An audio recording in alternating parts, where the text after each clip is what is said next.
Hi there. Oops.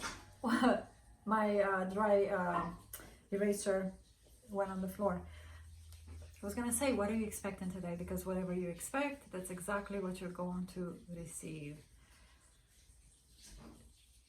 Why your decision is the most important thing that you can make right now. Why your decision is the most important thing. Let's talk about, in this video, in the context of a relationship. Why is it that the truth is this? What you decide always will stand. Well, first of all, that is the truth. I believe it's in Isaiah 46:10. As a spiritual scientist, I'm going to go in and out of theology and science. And my plans will stand. That means my decision will stand. I see the end from the beginning. And my plans, what I have decided, will stand. As long as you stand on that decision firmly, you're faithful to it, it will come into reality. Why is it that when we are trying to get back in SP, for example, we, instead of becoming aware, meaning you go outside of this, that interaction, you step outside of it, and you look at the feedback, and you're looking at it the right way. Why is it that we're not doing that? Allow me to pick up my eraser. Why is it that we're not doing that? Why is it that we are not becoming aware? You see, I am from above. I am from above. Meaning, if you're having an interaction with an SP and wanting to bring them back, and something doesn't go your way, you must understand you are from above, which means step outside of that circumstance and become aware of what's happening. You must have the understanding of what's happening. And you can only have that understanding when you know previously who you are and that you are a creator. And that you are the one that created the circumstance to begin with. So when you understand you are from above, that is your awareness, you step outside of that incident, whatever it is, that interaction that manifested, and you look from above and say, okay, now let's try to see this. You look at you and you say, okay, let me see. What was I thinking before they called? What was I thinking during the conversation? What was I thinking after the conversation? And you say, no wonder they said those things to me. You see, your decision to be or not to be.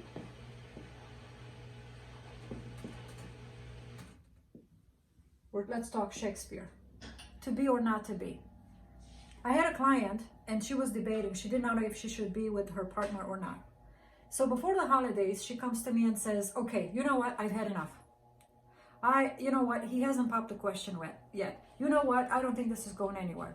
You know what? That's it. I'm going to tell him. That's it. I'm going to do that. She got herself so emotionally involved with it, with that idea. It became part of her, to the point where she went to visit him 5 days into the trip. She goes home. She does something. She said, listen, I've texted you early in the morning, but how come you never answered? And he says, you know what? I just woke up. And it was proof, I guess, through their interaction that he was up earlier. And she said, no, I've seen you were up earlier. How come you did not respond to my text in the morning? To which he says to her, that's it. I've had enough. I don't want to be with you anymore. And then she comes to me and says, what happened? Why did this happen? And what I remind my client is that, well, I am that awareness of you now. Obviously, you cannot look in your own situation. I am that third party. I am your awareness. Let me look and see. Okay, let's see, what was in you to begin with? What was conceived within you? Do you see how that was a projection? Because what you talked to yourself, he talked back to you. What you tell yourself that you're going to do, they are going to end up doing that for you. They're doing the work for you. A lot of people say, okay, so Luminita, my SP broke up with me. You know what I tell them? No, you broke up with them. You're the source. They did the doing for you. You just didn't have the guts to say it. Your confusion, your debate between in and out for so long turned into a decision. You made it internally, but externally, it was just a matter of time before it manifested. But you did the doing inside and they did the doing on the outside. So now you can look at it with a different eyes and say, okay, well, it's not that they don't love me. It's that I don't love myself enough to see myself with them. So they felt that they're not loved, and so they walked away. Because I was so indecisive, or that led to, indecision leads to a decision eventually, and you yourself made the wrong decision. And now you say, I have made the wrong decision. Then I have made the wrong decision and I want them back. Well, how do you bring them back? If you want them to tell you whatever you want them to tell you, you need to say, I am married to that person. I am in a committed relationship with that person. Now you have to strip away your previous decision. What I teach in my program, I say, let's not play small. Let's not play little games of manifesting a cup of coffee. You want to manifest your dream life. This is your life. We're not playing with little games here and little game here. We want to manifest the reality, the real thing that will satisfy the hunger in your heart. If you're not hungry for a cup of coffee, don't manifest a cup of coffee unless you're at the beginning. But if you are a seasoned person in knowledge and understanding, let's not play small. Let's not manifest just them coming back. Let's manifest ourselves being married, if that is your true desire. So I'm going to share something with you now where how you can do this. Right now, my client asked me to be her awareness.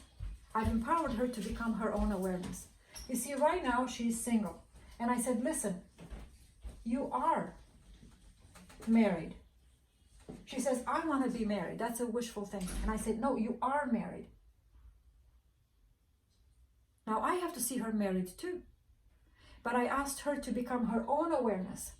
She needs to see herself married. So how can she see herself married? I said, the higher awareness of you has its own eye.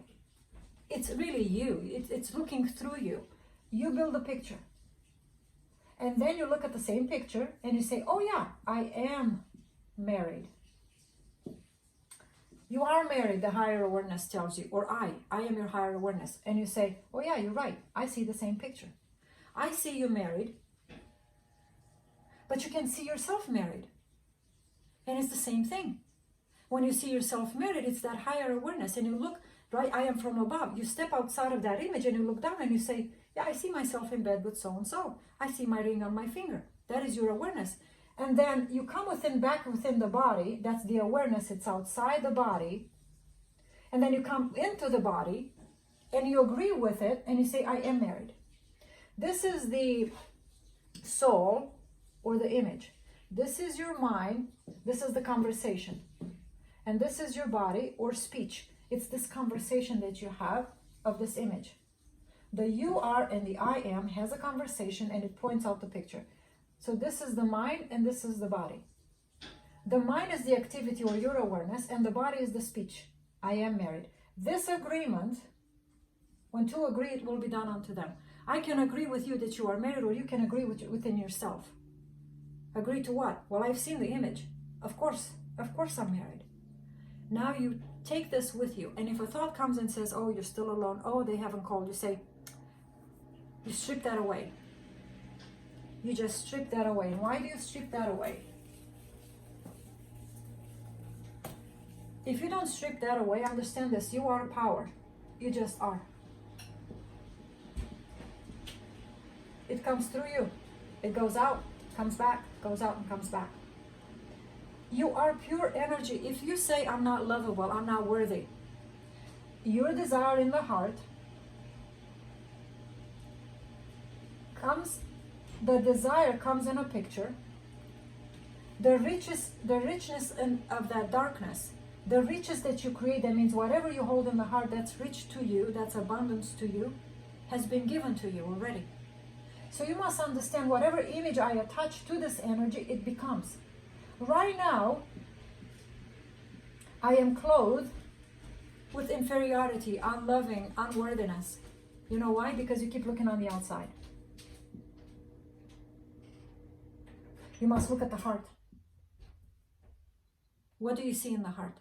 That's your value. That's your worth. You are worth exactly of that picture. If you see yourself for $100, that's your worth.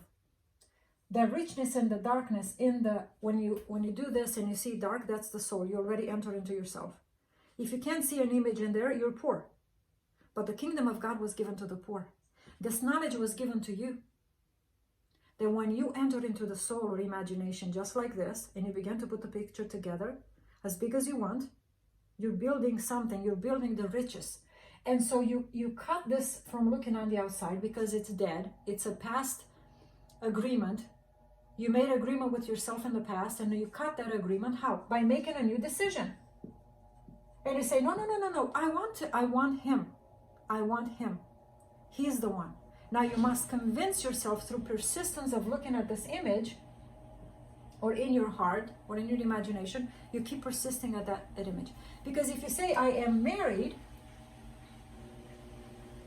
you must keep saying that because life is in the tongue, so you must keep looking at the picture. You can't say, I am married. But if you find yourself fretting and anxious, you say, oh my God, I keep looking at the outside. It's causing you to go back inside, so that then you can project something else. How often should I go within? How often should I cover my eyes and lay in bed? As often as you feel triggered from the outside. They texted me, but they didn't say what I wanted. You do not harvest the fruit until it's ripe. That means you don't harvest that image until it is what it is. A friend of mine had bad relationships, and she decided to be married. She said, I had enough. She took a vase of flowers, filled it with water, and put it by her nightstand.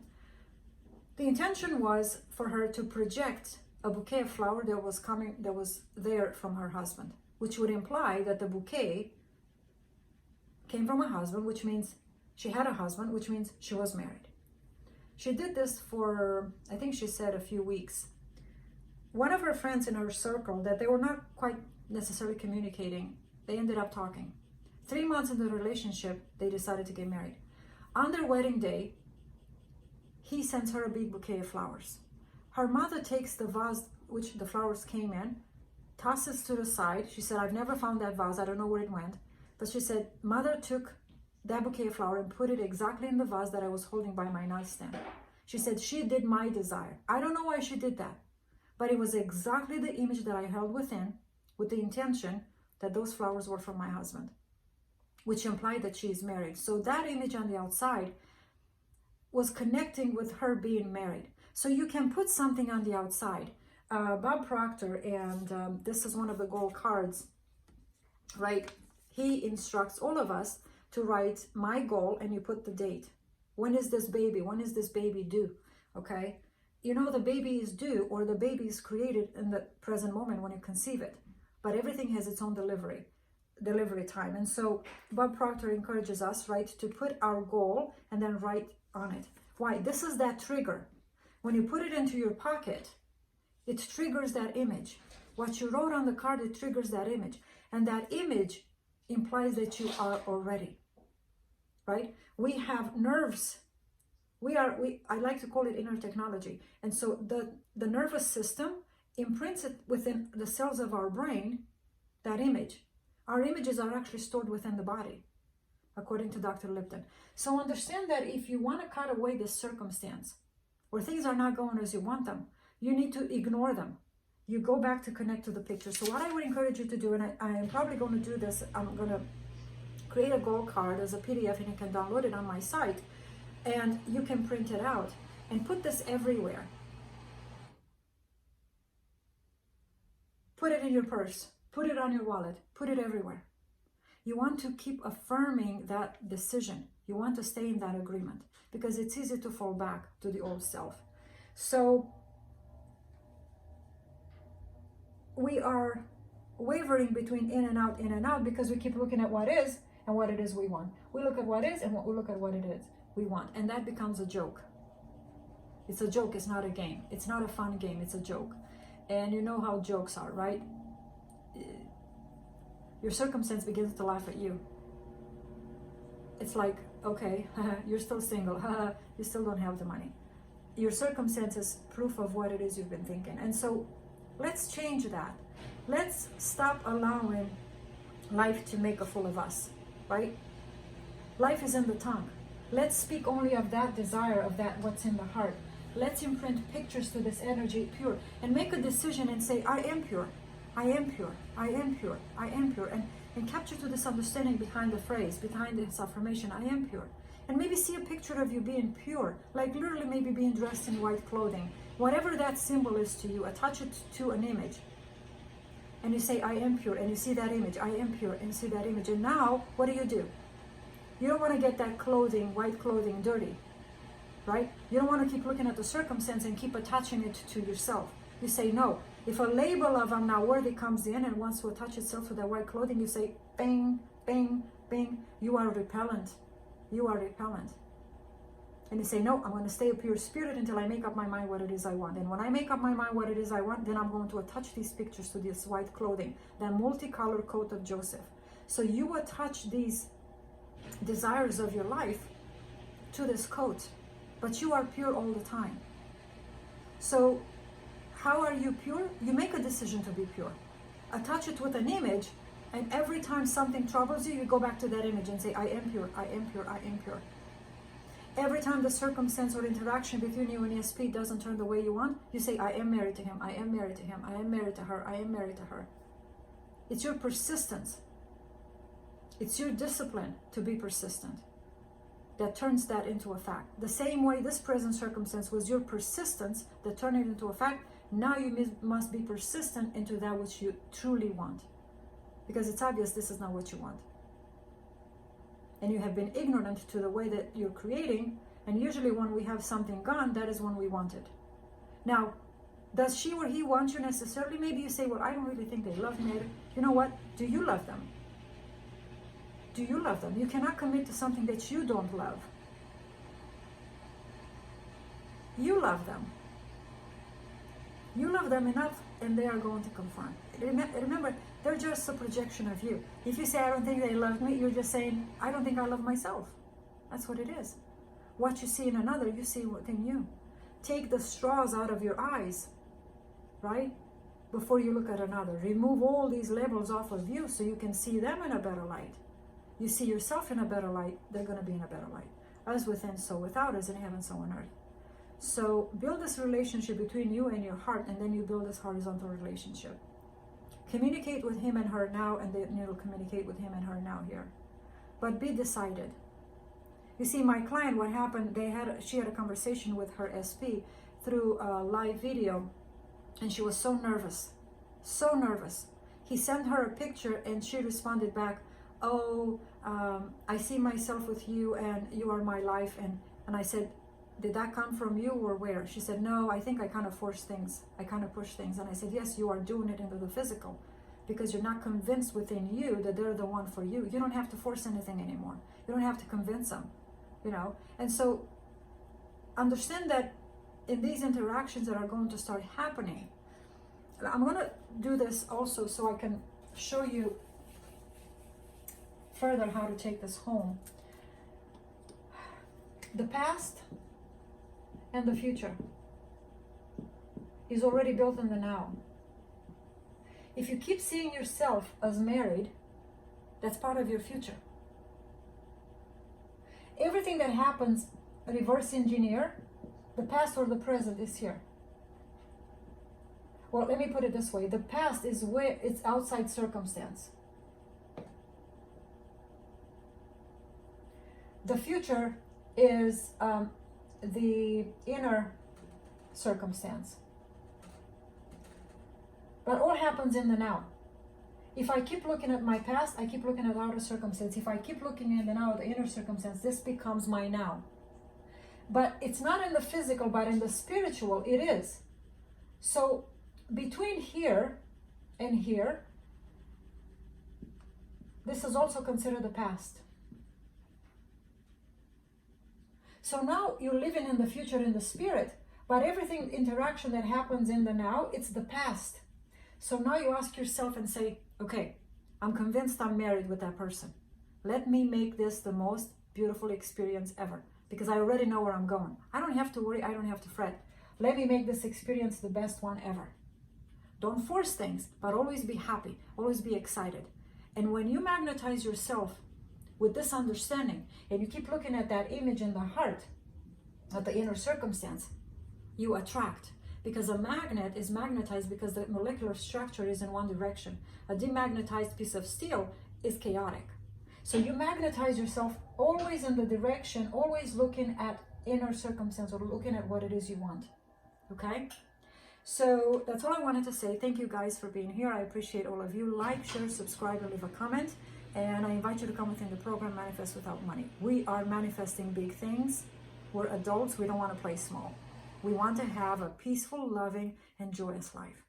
So whatever riches you build here, make sure that they're bringing you peace, love, and joy. That's the ultimatum, okay? That's where we want to live. And that's how we want to prepare our future that welcomes us in with love, peace, and joy. Bye now.